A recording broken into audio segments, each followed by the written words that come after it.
이번 시간에는요, 나무 뿌리와 나무 줄기의 준법을 배워보도록 하겠습니다. 일단은 먼저 나무 뿌리, 수근화법을 배워보도록 하죠.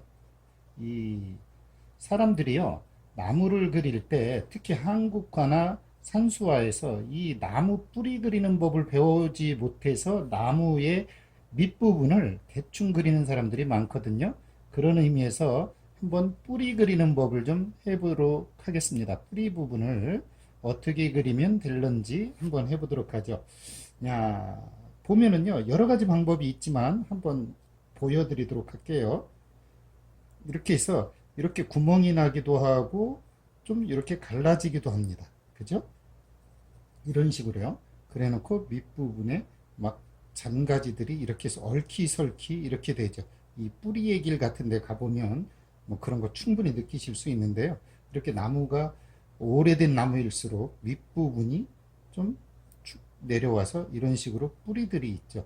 여러분들도 이런 그림을 좀 연습해 두면 좋습니다. 여기서 이렇게 무슨 법으로 그리느냐 하면 뿌리를 좀 있다가 이 수간, 즉 줄기를 표현하는 준법을 배울 건데 그 준법 중에서도 그냥 밑부분은 좀 이렇게 점착법이라고 그러죠. 우리 좀 이렇게 찍듯이 그리는 법. 이거로 우리 뭐 좀 많이 활용하니까 이렇게 그려주면 훨 좋습니다. 야, 이런 식으로. 야, 뿌리가 그리고 또 하나는 이렇게 쭉 내려오는 나무들이 있어요. 이렇게 그냥 쑥쑥 내려오는 나무들이 있습니다. 이럴 때는 이렇게 비틀린 느낌이 나도록 내려오면서요. 좀 이렇게 와서 뿌리들을 표현해주면 훨 좋습니다. 왜 그러냐면 아무리 나무라도요. 생명력이 있고 이 생명력을 통해서 뿌리를 통해서 서로 연결되기 때문에 이렇게 어긋나게 그래 놓고 지금 이렇게 쭉 내려오는 것 중에 이렇게 비틀린 듯이 가라고 그랬잖아요. 그러면 조금 더 느낌이 삽니다. 이렇게 비틀려서 좀 들어가 주면 이렇게 이런 식으로 좀 비틀려서 들어가면 좋고요. 또 뭐 여러 가지 방법이 있겠지만 예를 들어서 이렇게 내려오다 옹이가 이렇게 툭 튀어나왔어요. 이렇게 그래서 튀어나온 부분이 이렇게 있습니다. 그러면서도 내려오면서 점점 굴곡도 지고요. 이런 식으로 굴곡이 지기도 하잖아요. 그죠? 이런 식으로 굴곡이 지 그래 놓고 좀 이렇게 두껍게 나가는 것도 있습니다. 어느 부분은 좀 이렇게 뿌리가 좀 두껍게 나간 부분도 있고 뿌리가 나오기 전에 이렇게 또 갈라진 부분도 있습니다. 이렇게 뿌리가 좀 이렇게 서서 좀 이렇게 나오는 경우도 있다는 얘기죠. 나무가 좀 들린 듯하게 이렇게 음, 이런 식으로 되는 나무도 있습니다. 이 뿌리가 촥 해서 밑부분이 옆으로 가는 경우도 있고 이렇게 해서 뒤틀린 경우도 있고 또 이렇게 나무가 약간 이렇게 서 있는 듯하게 뿌리 부분이 이렇게 나온 것도 있다는 얘기죠. 그리고요 또 다양하기도 합니다. 예를 들어서 소나무 뿌리 같은 거를 한번 볼까요? 소나무 뿌리 같은 경우는 어떻게 생기느냐면 이렇게 딱 져가지고요 좀 이제 이렇게 와가지고 이렇게 해서 막 얘는 좀 이렇게 막 파고드는 경우도 있고 또 이 옆으로 이렇게 소나무가 깊이 바람이나 이런 거에 취약하기 때문에 그걸 견뎌내기 위해서는 이 뿌리들이 얼키설키 반울해 가지고 막 이렇게 겹칠 수밖에 없습니다. 이렇게 들어와서 이런 식으로 그러다 보니까 얘를 이렇게 어, 어린 화법으로 이렇게 그리면 속린 화법이죠. 이렇게 해주면 이렇게 뒤틀린 부분이 이렇게 있다는 얘기죠. 이렇게 그래 놓고 이 나무를 견디기 위해서 세월을 견디기 위해서 얼키설키 이렇게 되는 경우도 있고요. 이 뿌리 화법을 잘 배워두면 여러분들이 좀 다양하게 쓸 수 있습니다. 또 이 견뎌서 보면 이렇게 자빠지면서도 끝까지 넘어지면서도 견뎌내는 것들이 있죠. 좀 이렇게 해서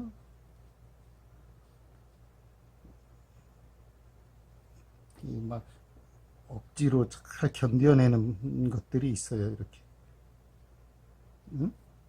넘어질 듯 하면서도 이렇게 이렇게 뭐 견뎌내는 것들도 있죠. 그죠?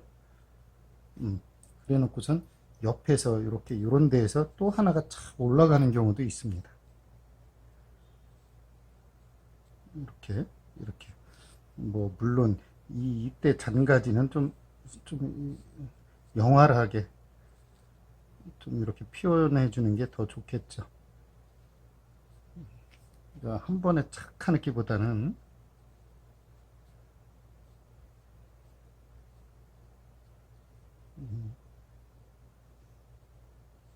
이렇게 좀 자라나는 것도 있습니다.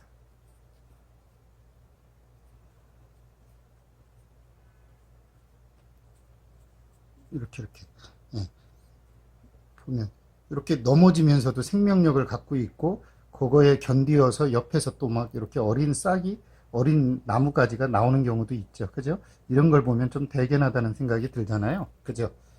네, 이렇게 뿌리 화법도 알아두어야 됩니다. 예를 들어서 뿌리가 있다고는 하지만 그냥 이렇게 좀 갈라진 것도 있어요. 이렇게 속이 이렇게 막 갈라져 가지고 그냥 이렇게 갈라져서 사실은 잘 음? 막 안쓰럽게 좀 이렇게 갈라져 가지고 속이 어디 고목들 보러 가면 좀 이런 것들 있잖아요. 그죠? 저는 촬영이나 어떤 관계로 이렇게 스케치를 가면 이런 나무를 볼 때마다 아, 세월을 참 오래 견뎠구나 하는 좀 장함도 있고 또 어쩐 면에서는 생명력의 위대함도 느끼기도 하고 그렇습니다. 예, 이렇게 속이 탁 갈라지는 것들도 있고 그래서 이런 부분에서도 뿌리가 얽히설키 이렇게 되기도 하고요. 이런 것들을 여러분도 같이 봐두면 좋겠습니다. 야, 뿌리 기법이 이렇다고 그러면 두 번째는 뭐냐면 수간, 수간 준법입니다. 즉 나무의 줄기죠. 수간의 준법을 얘기합니다. 이 수간 준법이 이게 무슨 얘기냐면 나무 줄기에 있는 껍질 있죠. 껍질의 무늬를 이야기합니다. 껍질의 무늬. 야, 한번 보도록 할게요. 첫 번째는 그냥 가장 쉬운 것이죠. 우리들이 가장 많이 사용하는 거기도 하고요. 그, 예를 들어서, 이렇게, 이렇게 있다고 그러면, 뭐,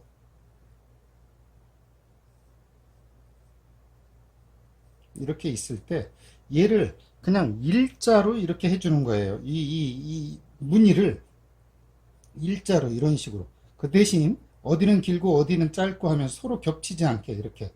아이들이 나무를 그리라 하면 나무 껍질을 그릴 때 대부분 이런 식으로 그리잖아요. 그쵸? 이렇게 일자로. 요런데 이렇게 무늬, 이때 중요한 건 어디는 길고 어디는 짧고 강약이 있고 또 이런 식으로 서로 어긋나게 이렇게 이런 식으로 그리는 거예요. 이것을 그래서 우리는 이건 직필준이라고 합니다. 그 필을 세워 가지고 아래로 툭툭 이자를 쓰듯이 뚝 내려 쓴다 해서 이걸 직필준이라고 그래요. 붓을 딱 세워 가지고 그렇죠. 붓을 딱 세워 가지고 내려 긋는 껍질의 준법 문양이다 해서 직필준이라고 한다는 것 이걸 알아두면 좋겠죠. 그죠? 여러분들이 야, 그러면 또 이 수간 준법이 또 이것만 있느냐? 아닙니다. 해삭준이라고 그래가지고 우리 실타래를 풀어놓은 것 같은 거 있죠. 그런 기법이 좀 많이 쓰이는 그런 거를 한번 해보도록 할게요. 이렇게 내려오면서 이렇게 옹이도 있고 옹이가 있는 부분을 또 이렇게 견디어서 좀 이렇게 내려온다고 칠게요. 이렇게 울퉁불퉁합니다. 이렇게 이럴 때 얘는 어떻게 하느냐? 실타래가 풀어져 있는 것처럼 그게 무슨 얘기냐면 이렇게 해서 이렇게 끈을 이렇게 풀어 제끼면 이렇게 되죠. 이렇게 그런 거로 많이 그립니다. 그러니까 지필주는 좀 곧다면 얘는 좀 꼬불꼬불 돼 있는 거예요.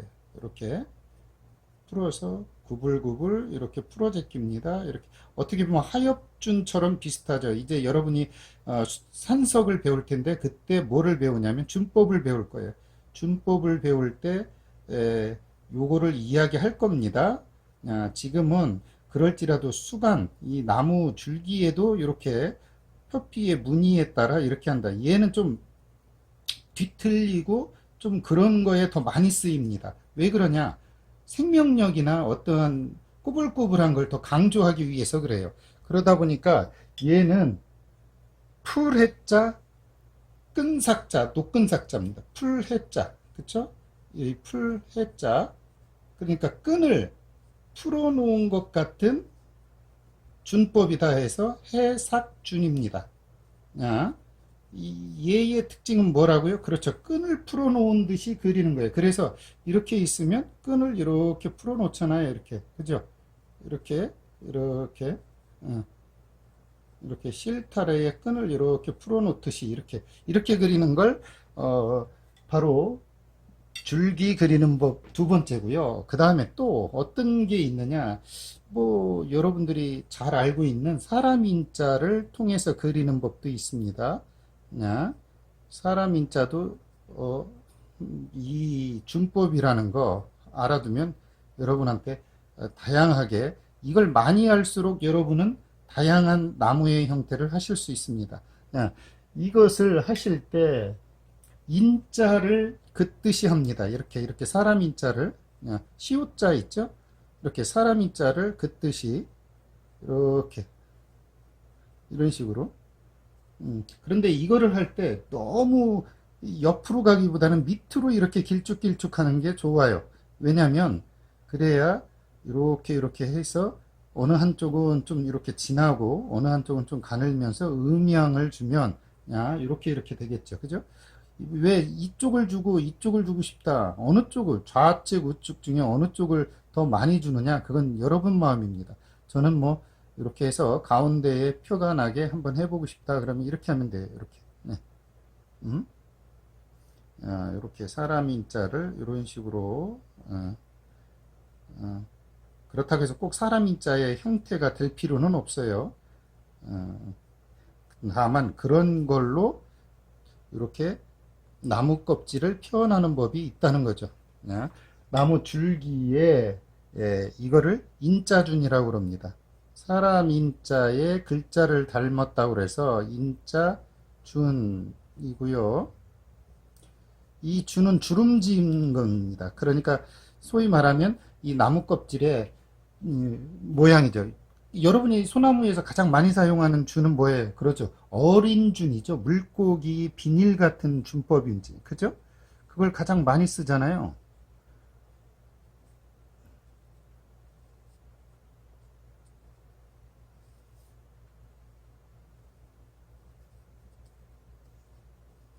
예를 들어 이렇게 있으면 물고기 비닐이 어떻게 있습니까? 둥글둥글둥글 있죠? 그냥 이렇게 이거를 가장 많이 쓴 어디에서요? 소나무에서. 이걸 어린 준이라고 그래요.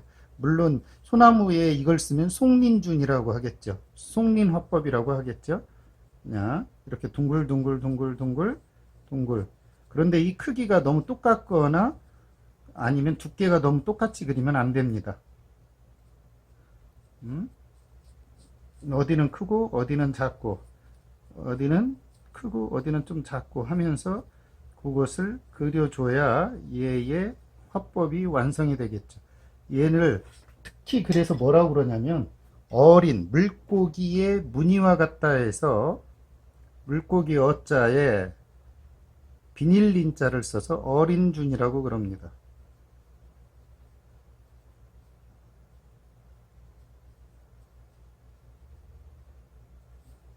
물고기의 비닐처럼 얘는 그래서 얘가 인자처럼 이렇게 해서 이런 걸 겹쳐서 이렇게 했다고 그러면 그죠? 얘는 이렇게 물고기의 비닐이 이렇게 있는 거를 이렇게 크고 작고 점처럼 하고 띄우고 이러면서 한 것, 이것이 어린 준입니다. 그러니까 직필준이 이렇게 아래로 이렇게 서로 참지, 서로 어긋나고 길고 짧고 두껍고 가늘고 하면서 한 것이고, 이 무늬에 따라 특징을 살린 글씨의 이름을 넣은 거예요. 그리고 우리가 오동나무나 이런 데서 가장 많이 그리는 거, 앞으로 또 여러분들이 그 몰골과 구륵을 이용해서 나무를 그릴 때 가장 많이 사용하는 법이 뭐냐면, 그렇죠. 예, 맞아요. 횡필, 이 붓을 좀 옆으로 해서 이렇게 긋는 횡필준을 많이 쓰거든요. 그것을 한번 해보도록 할게요. 야, 횡필준은 뭐냐면 이겁니다. 이렇게. 어? 붓을 횡으로 이렇게. 어. 이것도 물론 두께도 두껍고 가늘고 또 진하기도 하고 여르기도 하고 해야지. 이거를 뭐 다 똑같은 두께로 해서는 안 돼요. 이렇게 어디는 가늘고 좀 어디는 두껍고 어디는 많고, 이렇게 횡필준. 음, 요게 많이 여러분들이 오동나무나 이런 데서 많이 쓰거든요. 그래서 요걸 좀 많이 알아두는 게 좋아요. 횡필주는 붓을 이렇게 횡으로 눕혀서 두껍고 가늘고 길고 짧고를 이렇게 연결하면서 하는 거예요. 그래서 얘를 붓을 옆으로 놓는다 해서 빗길 횡자 횡필준입니다. 음,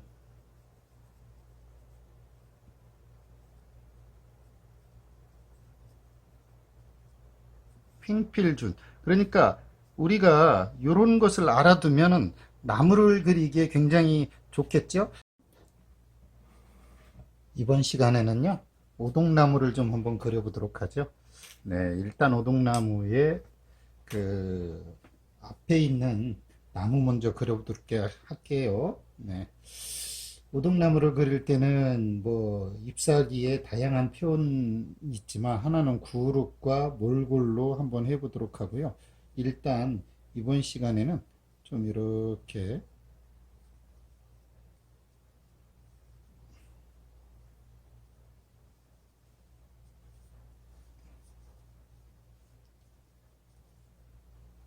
오동나무를 통하여 다양한 표현을 한번 배워보도록 하죠.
오동나무의 특징 중에 하나가 뭐라고 그랬죠?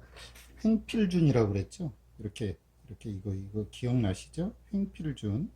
예.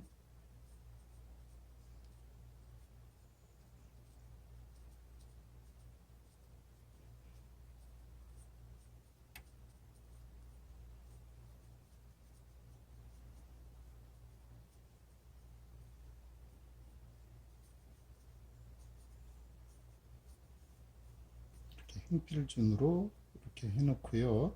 네, 여기에 이제 잎사귀를 좀 달아보도록 하겠습니다. 잎사귀를 다를 때 아주 정성 들여서 천천히 하십시오. 이걸 음,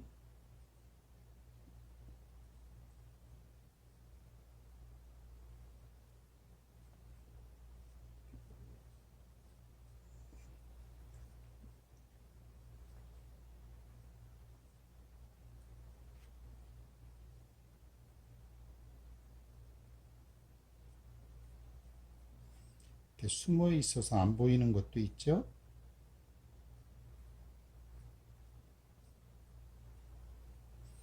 이렇게 천천히 달아줍니다. 그 나무 잎사귀를 그릴 때 왜 이렇게 다양하게 표현하는지 아시죠?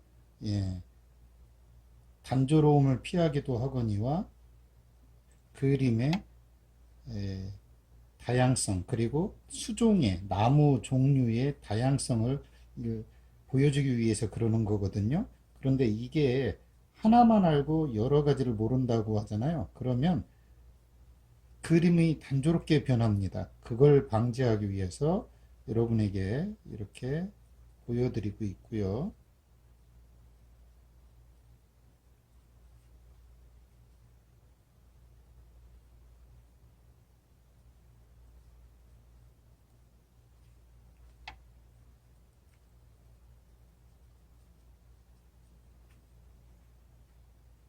이렇게 시간만 있으면 언제든지 그 자연 품에 가가지고요. 실경을 보시고 그것에 의해서 내가 어떤 형태로 그려야 되겠다 생각을 하셔서 꼭 사생을 좀 많이 하셔야 됩니다.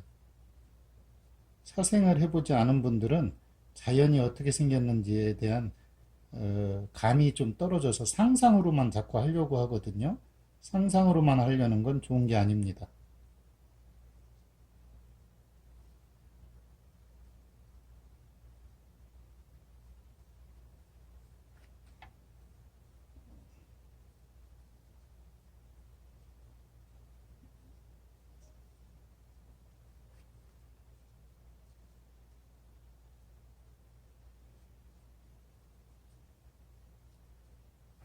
이렇게 벌써 오동나무 잎사귀가 붙음으로 인해서 좀 많이 닮아가고 있죠.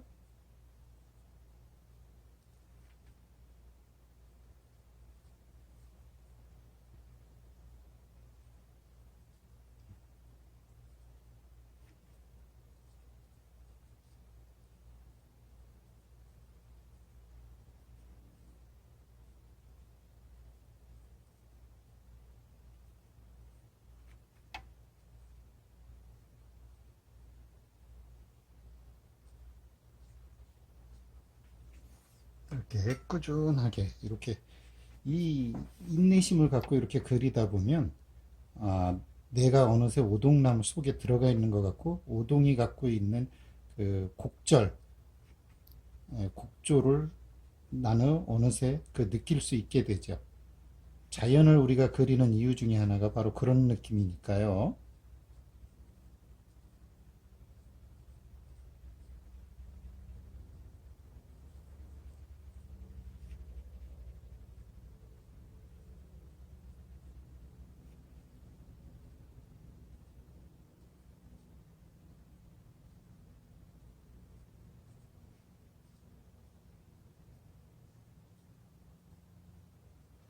이렇게 앞뒤를 이렇게 그리시면 예, 좀 그림이 완성이 되죠.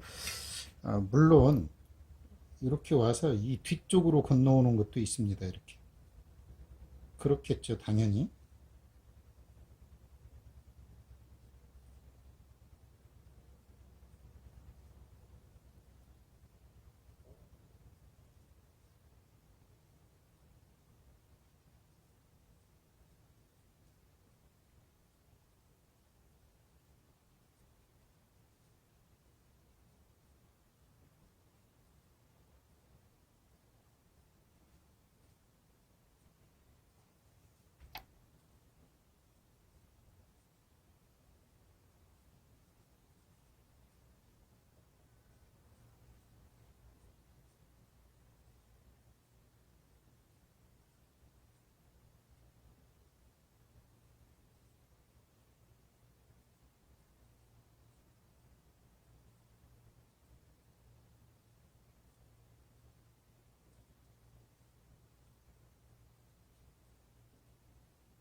이렇게 하다 보면요, 그 어느샌지 모르게 완성이 됩니다. 천천히 하고 계시면.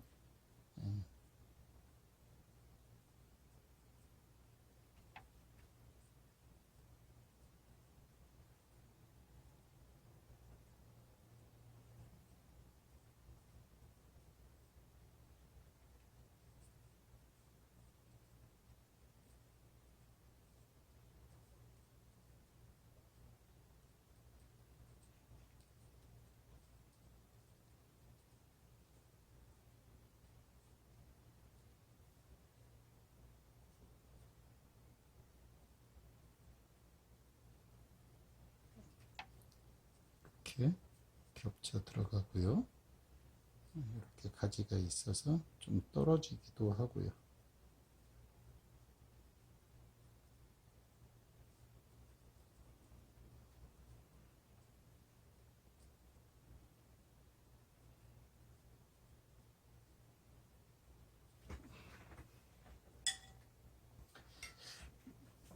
이 시간이 좀 여러분들이 지루해 할 수는 있는데 이렇게 한번 해보는 것도 훌륭한 방법이니까 천천히 시간을 갖고 해보십시오. 제가 산수화를 그릴 때는 꼭 여러분한테 꼭 하는 말이 있어요. 시간을 갖고 해라. 예, 오늘 하루 다 완성 못 지어도 좋으니까 시간을 갖고 하세요. 꼭.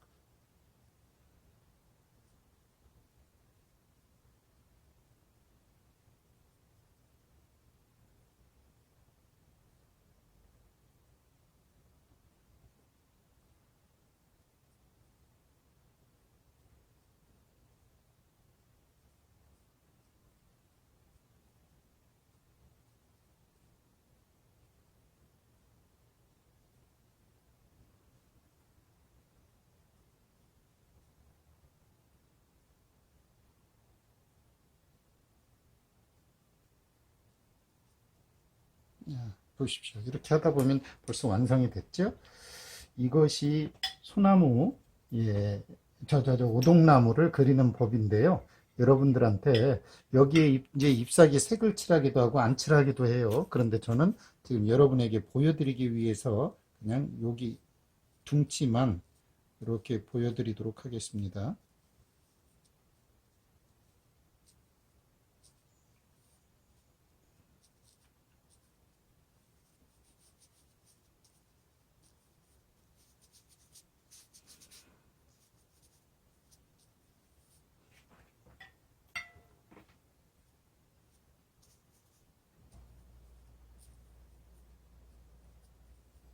이렇게 하면 벌써 오동나무 하나가 완성이 되죠. 네. 요 옆에 뭐 작은 거를 할 수도 있고요. 이번에는 여러분에게 몰골로 한번 해봐 드릴게요. 몰골을 일단 여 옆에 그대로 한번 해봐 드릴게요. 이렇게 그립니다. 잎사귀를 음,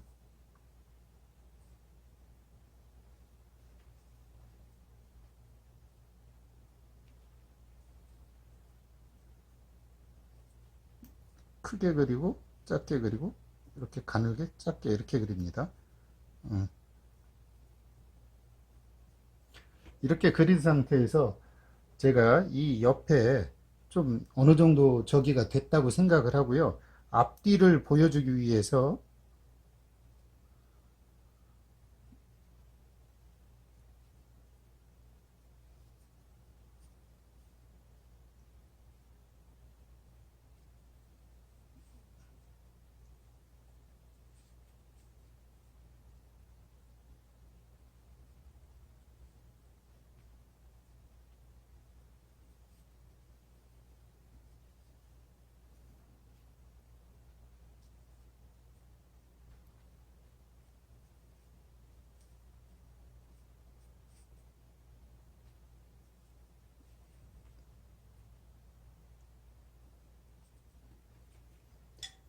이거는 하나는 이 우윗 부분이 좀 많이 발달이 돼 있겠죠. 음, 왜냐 우윗 부분은 가리워져 있을 거니까요. 많이 이렇게 있다고 쳤을 때 요런 데는 뒤쪽은 좀 어둡게 그리고요. 이렇게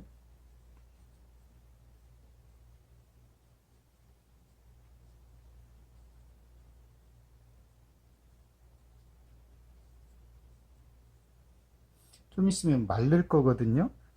마른 상태에서는 또 여려지니까 여러분들이 그걸 생각을 하면서 하십시오.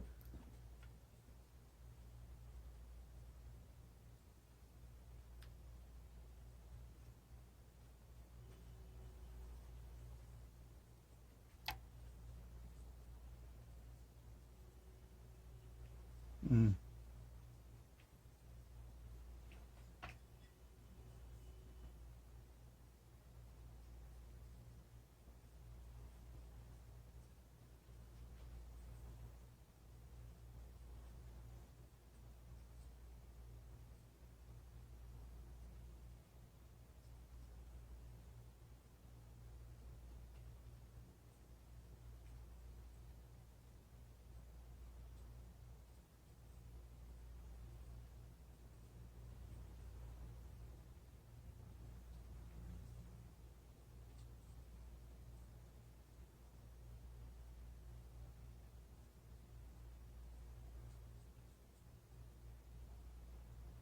이렇게.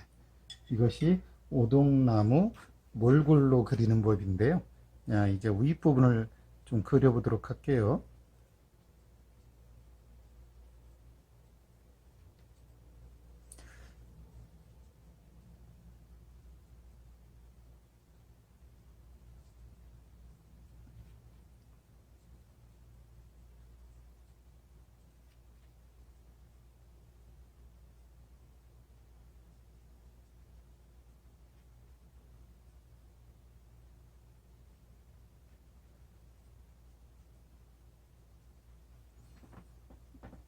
이렇게 있으면 또 진한 부분도 있고요.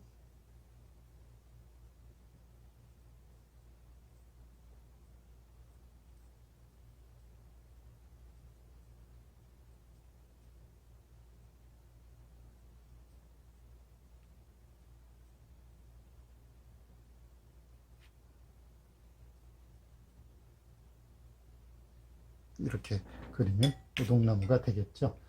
여기서 이제 그렇죠. 옆으로 예, 횡필준을 하셔야죠.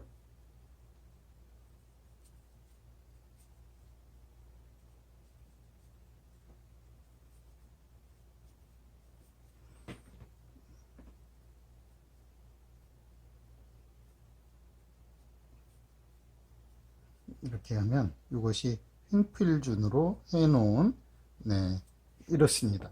예를 들어 이제 그 옆에 있는 오동나무에 색을 좀 넣는다. 잎사귀에 색을 넣어 볼까요? 요즘 좀 푸르스름한 색을 좀 넣어 보도록 하죠. 예, 이렇게 해서 이렇게 넣어 보도록 하겠습니다. 일부만 넣어 보도록 할게요.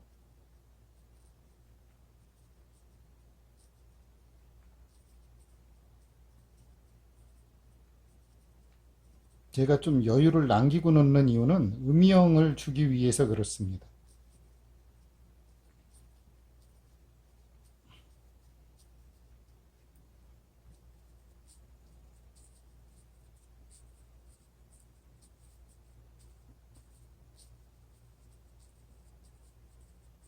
네, 이렇게 해놓고 가을이 되고 뭐 그러면 색이 더 다른 색으로 변하겠지만 예, 지금은 아직 예, 초록이 머물러 있는 상태.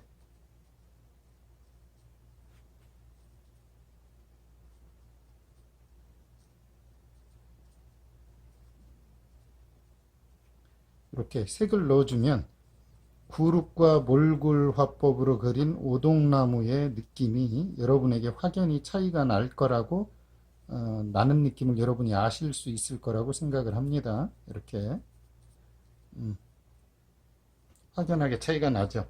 야, 이거를 윗부분에도 그대로 넣어주면 됩니다. 시간을 가지고 여러분이 천천히만 하신다고 그러면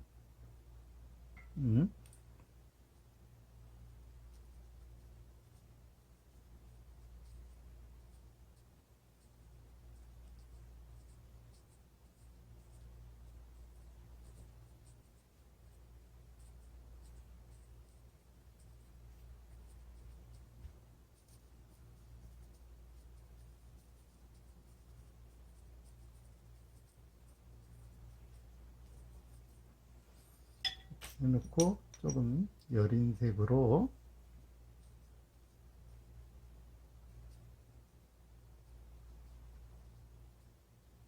마무리를 해주면 한 색으로 밀어 넣는 것보다 이렇게 색깔을 조금 다르게 쓰는 것이 층차감도 생기고요.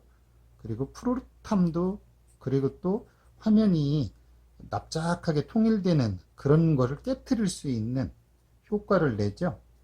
그래서 색만 잘 써도 그림은 조금 더 멋스럽게 변합니다. 야, 이렇게 변하죠. 이것이 오동나무를 그리는 법입니다. 물론 이쪽에도 몰구를 한 후에도 색을 조금 넣을 수는 있어요.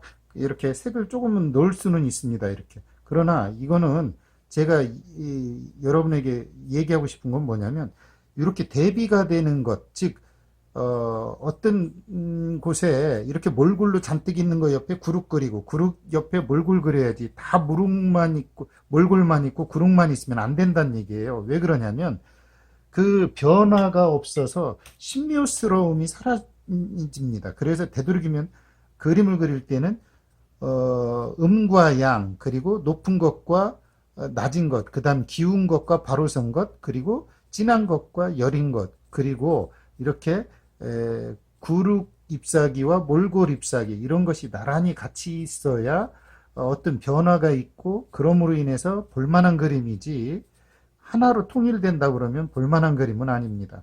그러니까 여러분들도 이렇게 다양성을 배워야 하는 이유 중에 하나가 바로 그런 것 때문에 그렇죠. 이렇게 해놓으면 벌써 오동나무가 완성이 됐습니다.